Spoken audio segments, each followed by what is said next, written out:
Good morning, challengers. It's May 5th. Happy Cinco de Mayo. So our agenda today, we're going to review the SAID principle that we talked about last class. We're going to look at the effects of exercise. We'll do our mindfulness practice. We'll go over the conditioning piece, talk about the challenge that we are in the middle of right now, and then, of course, finish up with the assessment. So, reminder, the SAID principle, it's a specific adaptation to an imposed demand. So your body is going to adapt to whatever you do repeatedly. So whether that's something physical, we're talking about running, jumping, or if it's the example I used last week, writing. Your dominant hand has better penmanship than your non-dominant hand because it adapts to the demand of writing letters and cursive and printing. All right, the effects of exercise. We're going to take a look at the short and the long-term effects of exercise on the body, and we'll look at the positives and the negatives. So what are some of the positive effects of exercise in the short term? Okay, we have better sleep. So you wake up more rested, easier to fall asleep. That's a win-win. Increased energy. Right? This is partially because of the better sleep. Also, you feel better. Okay, you have increased happiness, better mood. Right here, that helps with the increased energy as well. Increased metabolism. Your body is going to burn energy. It's going to start to burn energy faster.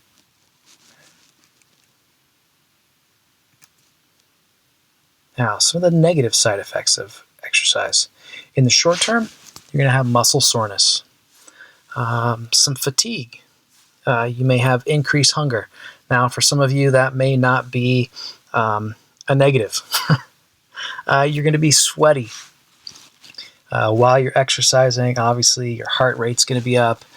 You're going to be short of breath.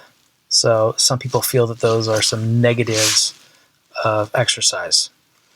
But in general, these are the main ones. You have muscle soreness, fatigue, and definitely you're getting sweaty.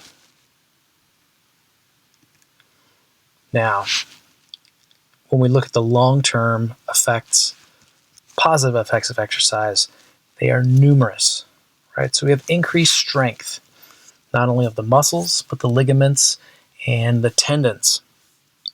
Okay, we have increased bone density. Now, increased bone density is going to come with any type of weight-bearing activity. So that could be lifting weights. That could be moving rocks around your backyard. It could be someone who's a landscaper. Any type of job where you're doing lifting of heavier items will help with that increased bone density and exercise. All right, we're going to have decreased blood pressure. The blood pressure is going to go down, which is a positive. Decreased heart rate, right? Your heart is stronger. It doesn't have to pump as many times a minute to get the blood circulating through the body. Another positive effect of exercise is it slows the aging process. In general, people that exercise regularly are going to look younger than people who don't, right? Now, for teenagers, it's not as obvious, but if you look at people in their 30s and 40s specifically, you can see a huge difference in people who regularly exercise.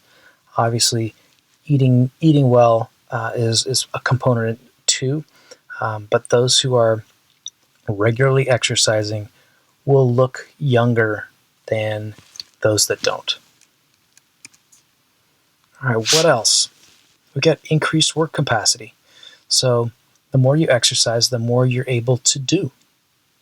right? Whether that is at a job or recreationally or just playing with friends and family, when you're older, playing with your kids, right? That's important. Increase muscle mass and decrease fat mass. Both are positive effects of long-term exercise and lead to a healthy long-term lifestyle. Okay? This one's not one that people think of a lot. New social outlets. As people exercise, they start to look for ways to use their fitness, whether that may be a sport or other type of fitness-related community. So if you've been exercising and you want to go play soccer or basketball, meeting new people is a positive effect of the exercise. And then we have an increased physical abilities, just in general. You're able to do more. It goes along with increased work capacity, okay? But now you're finding as you're getting stronger, getting better heart rate, all this stuff, you're able to do more, just do more things. Right. The other one, the biggest thing here is we have a decreased risk of disease. So there's a decreased risk of diabetes. Many people in our school community have friends, relatives, family members that have diabetes. Okay. Exercise can help prevent diabetes. It can also help manage people's symptoms of diabetes. Also, we're looking at heart disease. Okay, there's a decreased risk of heart disease, decreased risk of stroke, and there's some anecdotal data showing that exercise can help prevent Alzheimer's, which is also sort of being referred to as type 3 diabetes. So Alzheimer's, if you don't know, is similar to dementia. People start to lose their memory, specifically their short-term memory, and only can remember things from 30, 40, 50 years ago. Right? It's a horrible thing to have to experience if a family member has it, and it's certainly even worse to have it yourself. So again, it's a positive effect of helping prevent a very negative outcome. All right, what are some negative effects of exercise? Well, there are some, but fortunately, many of them are preventable. So some long-term effects, you may have some injury. Oftentimes runners have tendinitis in their knees, ankles, shin splints, things like that. Obviously, if you are playing soccer, basketball, you might be spraining an ankle. Okay. Next one, burnout. You could get bored with your exercise if it's the same thing over and over and over. And that could lead to a lack of exercising. And then we have under recovery, and this goes hand in hand with injury. Individuals will start working out, they continue, and they're doing well, and they start to see decreasing gains popping up. Life starts to get in the way. They're not sleeping enough.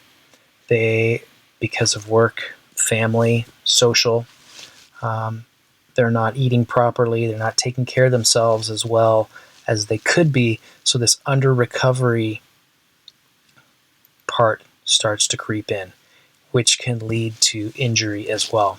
So it's all of these are preventable, but they do happen.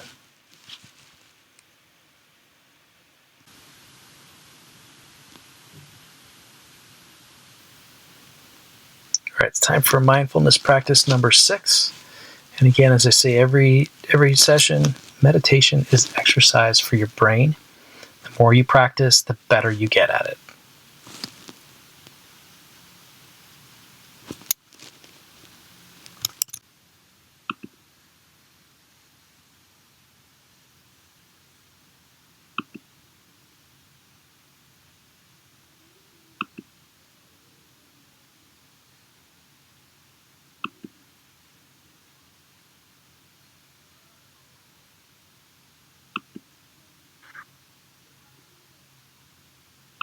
So welcome back to Basics and to Session 6.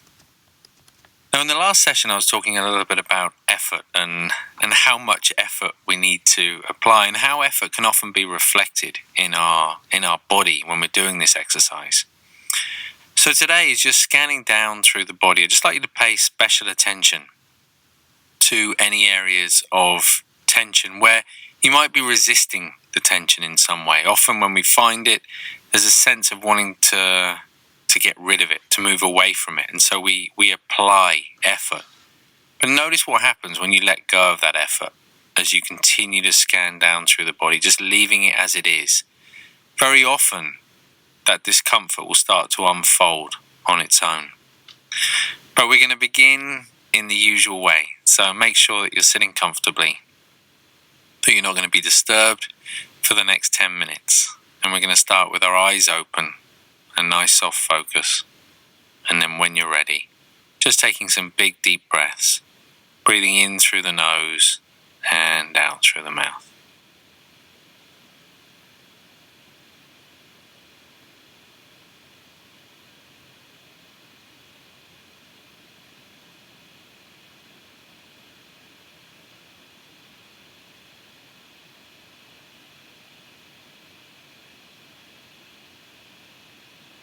And with the next out breath, just allowing the eyes to close. And just feeling the weight of the body press down. Feeling the sensation of the feet on the ground. The hands and the arms just resting on the legs.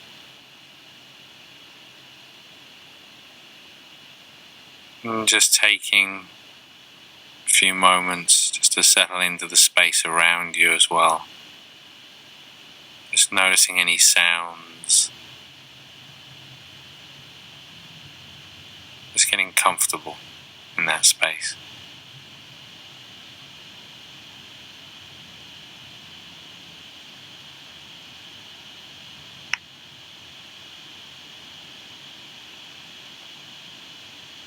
Are allowing thoughts to come and go, even at this early stage. If you realize the mind's been distracted, just gently coming back to noticing the sounds, and then coming back to that sensation of the body, checking in with the body, noticing if there's a sense of heaviness, of tiredness in the body, or a sense of lightness, sense of energy.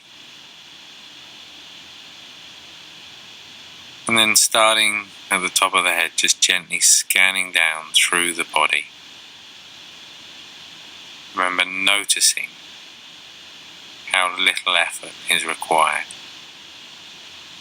Noticing what happens when you let go of any resistance towards any discomfort or tension.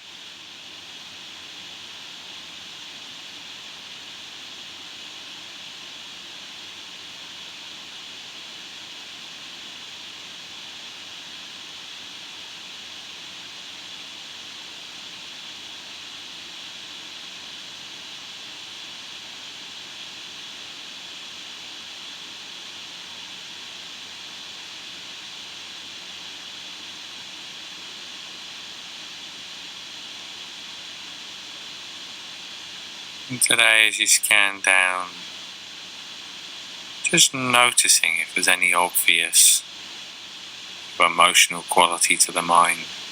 So as you check in with the body, sometimes becoming more aware of our emotions. Doesn't matter if there's nothing obvious, just continuing down towards the toes. And then just beginning to notice that movement of breath, that rising and falling sensation. Just settling on the areas of the body where you feel that movement of breath.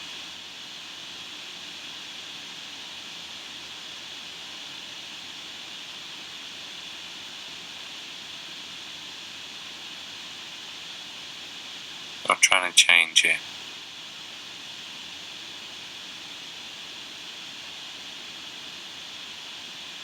Just noticing the rhythm.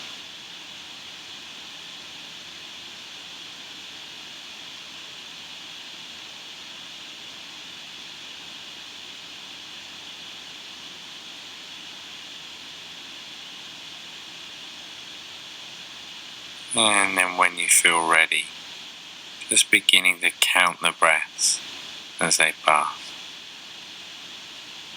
Just as before, just counting up to 10 each time, and then starting again at 1.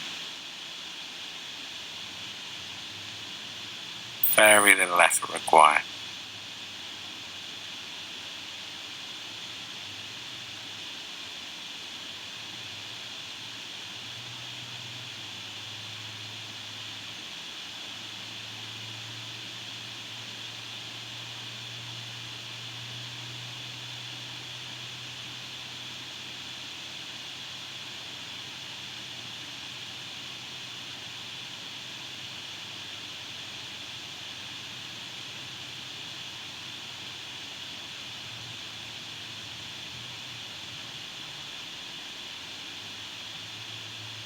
And knowing that the mind is going to wander off.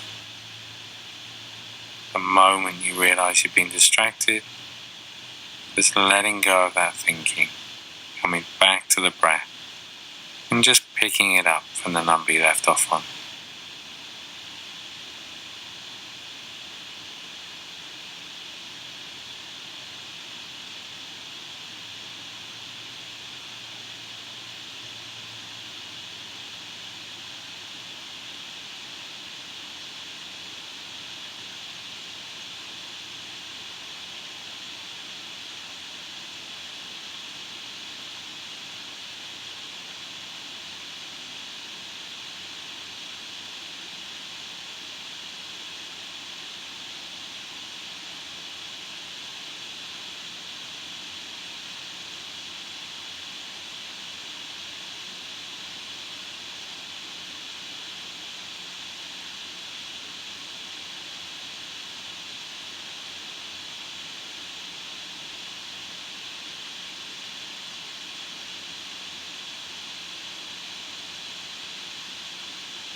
And as you follow the breath, applying just enough effort.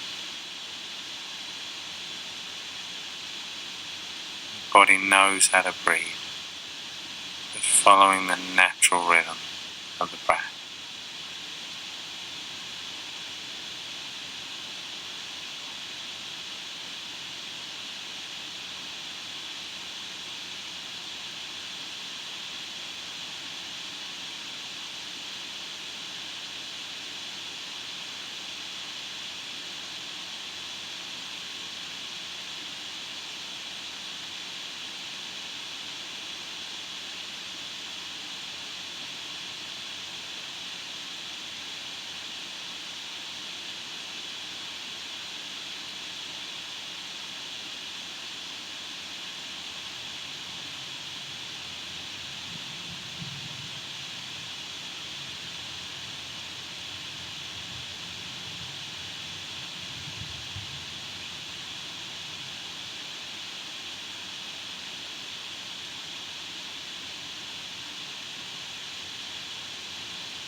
And just for a moment now, just letting go, focus on the breath or anything else.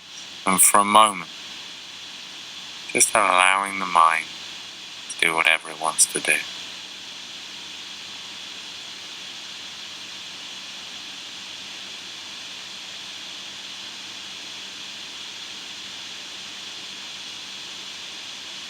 So genuinely nothing to do at all right now.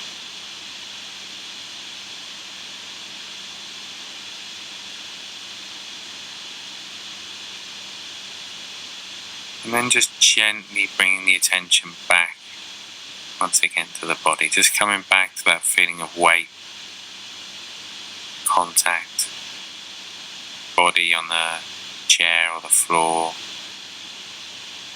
soles of the feet on the floor. the hands on the legs.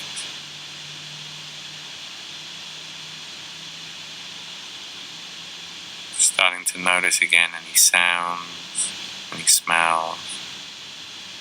Just coming back to the space around you.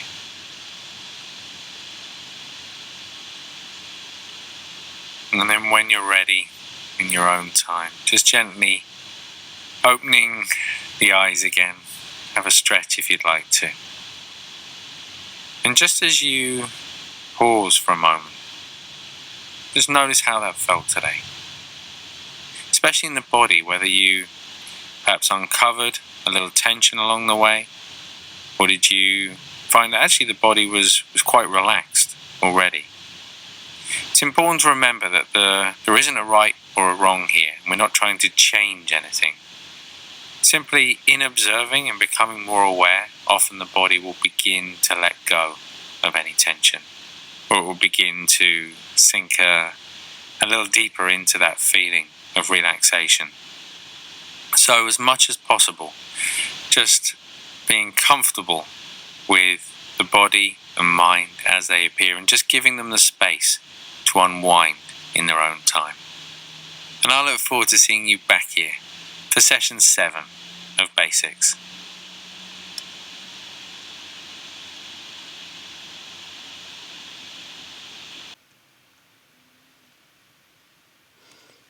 Okay, the conditioning for today.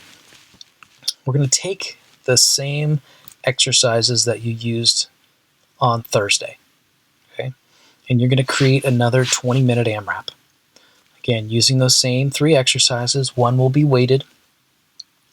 What's going to change this time is I want you to change the rep scheme. So it's going to be different from the last workout. Now, the key here is making sure that it's not just one rep different. If you did 5-5-5, don't change your rep scheme to 6-6-6.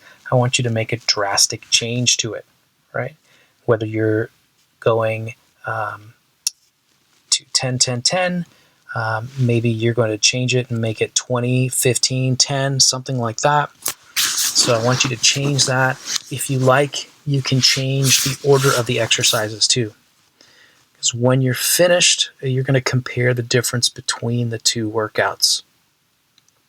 You're going to see how changing the rep scheme affected your ability to do the work for the 20-minute period.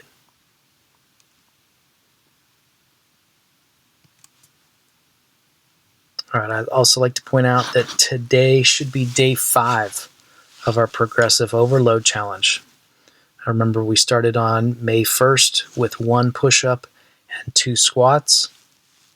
Today, it should be 5 push-ups and 10 squats. So I want you to focus on great technique for each repetition. You're not doing very many, so you should be able to be really focused on great technique.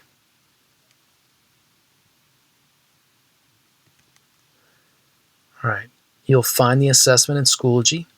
So go to Schoology for the link. And as well, if you'd like to see the replay of this presentation, you can find it on the YouTube channel. And as well, you can find it on Schoology. Have a great Cinco de Mayo.